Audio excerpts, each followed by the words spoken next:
Hello friends, I am Priyanka and you are watching Priyanka's teaching.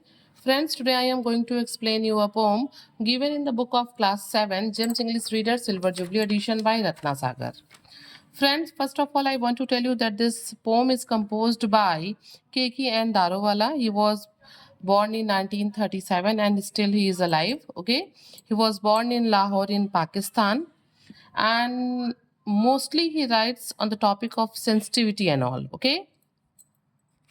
His collections of poem, The Keeper of the Dead, is awarded with Sahitya Akademi Award in 1984. Now come towards the poem. I want to tell you that this poem contains 3 stanza. First stanza contains 14 lines, second stanza also contains 14 lines, and third stanza contains 10 lines, means total 38 lines are there. It's a quite big poem. Okay. First of all, I'll do thorough reading of the poem and after that I'll explain you the poem stanza wise. So please be with me and let's start. Regrettably, the tiger is known for fierce attack, but there are days when the tiger says, "Come here and scratch my back." His moods vary with meals. At times, the tiger is not charged with electricity. His blood is not that hot. He feels so lazy that he lazes, stays put, doesn't go places. His stripes does not blaze, his skin does not glow. He feels so lazy that time and the afternoon and the winter sun turns slow. The autumn evening when far a movement brief, light through the leaves, is itself black and gold, black shadow and gold leaf. That evening as the sun sinks, you will not think of him with fear, and even if you do, the tiger will be on the far bank, not here. That night you will not dream of tigers as a print of black daggers and gold daggers, and even if he does enter your dreams, he will do softly. He will not charge, he will not bars into your sleep. All he will tell you is, "I am well because I lunched well. I too am made by God. I am a symbol. I am like you. Both good and evil dwell in me too." By K.K. N. Daruwala.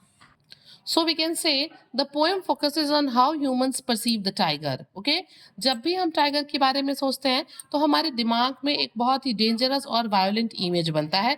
But however the tigers are not always dangerous and aggressive. Okay, and his mood entirely depends on what it eats. ये कविता हमें यही बताती है कि tiger का mood इस पे भी डिपेंड करता है कि वो एग्रेसिव होगा कि काम होगा, कि उसने क्या और कितना खा रखा है.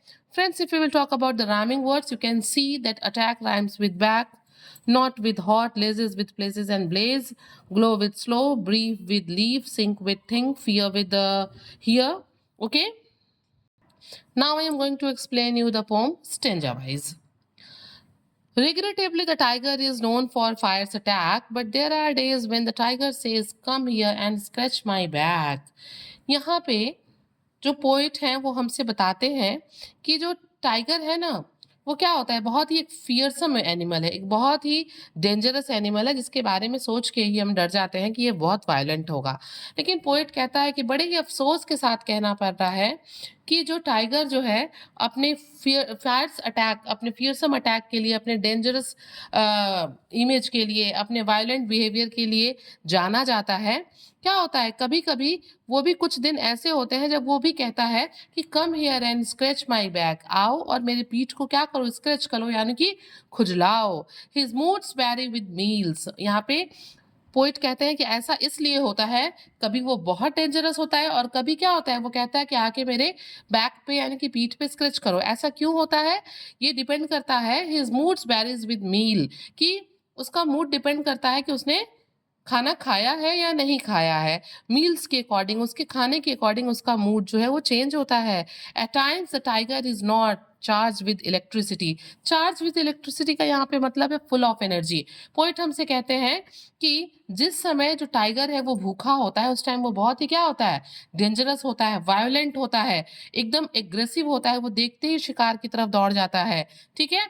बट जब उसका पेट भरा होता है तो क्या होता है, जैसे हम खाना खाने के बाद थोड़ा लेजी फील करते हैं, वैसे ही जब वो खाना खा लेता है, अपना मील टेक कर लेता है, तो वो भी उतना डेंजरस नहीं रह जाता. His blood is not that hot. खाना खाने के बाद, ठीक है, फूड इनटेक लेने के बाद उसका खून उतना गर्म नहीं होता. sorry, he feels so lazy that he lazes, stays put, does not go places. और पोइट हमसे कहते हैं कि मील को इनटेक लेने के बाद वो इतना लेजी फील करता है कि वो कहीं लेट जाता है, लेट के आराम ही करता रहता है. Stage puts, does not go places, एक ही जगह पे सेम प्लेस पे वो रुका रहता है और क्या करता है, अलग अलग जगहों पे नहीं जाता है. ऐसा क्यों? क्योंकि जब वो भूखा होता है तो वो अपने शिकार की तलाश में यहाँ वहां घूमता है. लेकिन जब क्या होता है, उसको भूख नहीं होती है, वो भर पेट खाना खाया होता है, तो वो एक ही जगह पे रुका होता है और अलग अलग जगहों पे नहीं जाता है. His stripes don't blaze, his skin doesn't glow. मतलब पोइट यहाँ पे और इस चीज को डिस्क्राइब करते हुए कहते हैं कि जिस टाइम भूखा होता है वो, उस टाइम उसकी जो स्किन है वो ग्लो कर रही होती है, उसकी जो पट्टियां हैं ऑरेंज और ब्लैक कलर की, उसकी बॉडी पे जो पट्टियां हैं वो ब्लेज, वो भी चमक रही होती हैं. लेकिन जब उसका पेट भरा होता है, जब वो डेंजरस नहीं होता है, जब वो वायोलेंट नहीं होता है, तो उसका जो वो अपीयरेंस है वो भी पहले जैसा नहीं होता. मीन्स उसकी जो स्किन है वो ग्लो नहीं करती, उसके स्ट्राइप्स जो है वो ब्लेज नहीं करते. He feel so lazy that time and the afternoon and the winter sun turn slow. और यहाँ पे पोइट हमसे बताते हैं कि ठंड में जब धूप कम हो जाती है तो वो क्या करता है, वो बड़ा ही feel so lazy that time, उस टाइम जबकि ठंड में धूप कमजोर हो जाती है तो वो उस टाइम बड़ा ही लेजी फील करता है और किसी जगह पे खाना खा के पड़ा रहता है. Now come on the second stanza. The autumn evening when far a moment brief. अब यहाँ पे ऑथर हमसे, जो पोएट हैं, वो ऑटम की बात करते हुए यानी कि पतझड़ के मौसम की बात करते हुए कहते हैं कि the autumn evening when for a moment brief, light through the leaves is itself black and gold, black shadow and gold leaf. ठीक है, यहाँ पे पोइट हमसे कहते हैं कि ऑटम के मौसम में शाम के समय when for a moment brief, बहुत ही थोड़े से समय के लिए, एक शॉर्ट टाइम के लिए क्या होता है, लाइट थ्रू द लीव्स, जब पेड़ की पत्तियों से रोशनी जो है उसके अंदर एंटर करती है, पेड़ की पत्तियों से धूप अंदर जाती है, is it self black and gold, black shadow and gold leaf. तो क्या होता है, उस लीफ पे जब सूरज की रोशनी पड़ती है तो वो गोल्ड दिखता है और उसकी शेडो कैसी होती है, परछाई, वो काली दिखती हैं. That evening as the sun sings, और शाम के समय जब सूरज की रोशनी कम होती है, सूरज डूबता है, you will not think of him with fear. तो तुम क्या है, तुम जो है जब उसके बारे में डर के मत सोचो, लेकिन डर के मत सोचो, वो उतना अग्रेसिव नहीं है. ठीक है, and even if you do, और अगर तुम उसके बारे में सोचते भी हो और डरते भी हो, the tiger will be on the far bank no here. तो डरो मत, क्योंकि जो टाइगर है ना वो तुम्हारे पास नहीं होगा, वो कहीं दूर होगा, किसी नदी के किनारे. देखिए यहाँ पे black shadow and gold leaf कहा गया है, बिल्कुल टाइगर के कलर में इसको डिस्क्राइब किया गया है. ठीक है ना.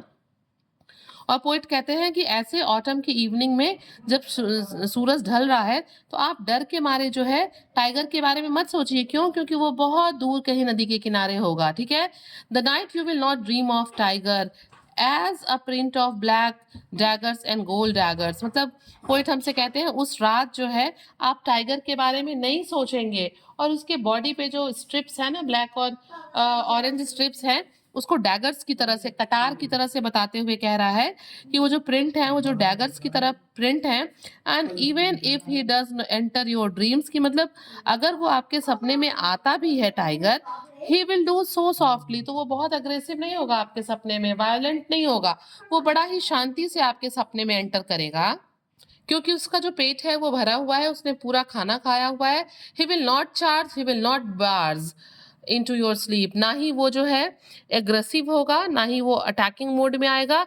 He will not barge into your sleep, और क्या है, वो रूडली आपके ड्रीम में, आपके स्लीप में आपको इंटरप्ट नहीं करेगा.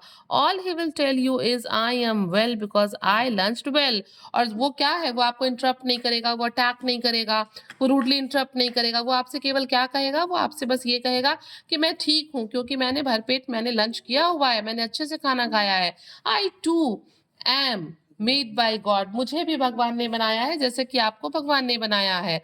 I am a symbol, I am like you, मैं भी क्या हूँ, मैं भी गॉड का बनाया हुआ एक क्रीचर हूँ, रिप्रेजेंटेशन हूँ. मुझे भी गॉड नहीं बनाया है, मैं भी बिल्कुल आपकी तरह हूँ. Both god and evil dwell in me too, और मेरे अंदर भी अच्छी भी चीजें हैं, बुराइयां भी हैं। जिस तरीके से आपके अंदर अच्छाई और बुराई दोनों है, ठीक वैसे ही अंदर मेरे अंदर भी अच्छाई और बुराई दोनों है। मीन्स जो टाइगर है यहाँ पे, ये पोइट हमसे कहते हैं कि जिस तरीके से हम लोगों के अंदर अच्छाई बुराई दोनों होती है, टाइगर्स के अंदर भी होती है। ऐसा नहीं है कि वो हमेशा अटैकिंग मोड में रहता है, वो भी कभी कभी सॉफ्ट होता है, काम होता है। और वो हमसे कहता है कि come and scratch the tiger's back. Friends, if you like the explanation, please do share to others, and very thank you for watching.